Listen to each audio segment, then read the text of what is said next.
No nii, täna on siis 9. aprill ja me oleme siin linnade-valdade päevadel. Just lõppes üldkoosolek, linnade-valdade liidu üldkoosolek.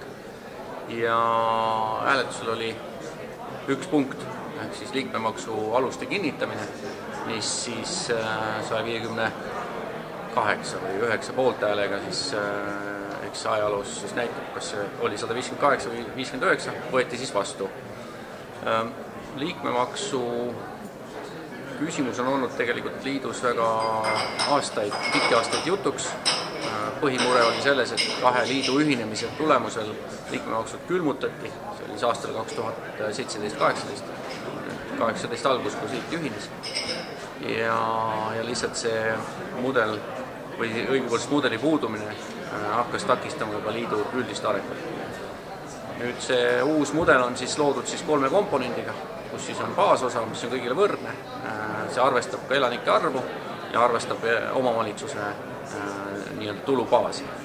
Minu arvates sai väga õiglane, selline riigimehelik, et me kõik maksavad mingi osa ja arvestatakse ka seda, et kui suur üks omavalitsus on. Et minu arvates sai hästi ja kuna liikmed sellega kinnitasid, nii ma usun, et ka teistele sobis.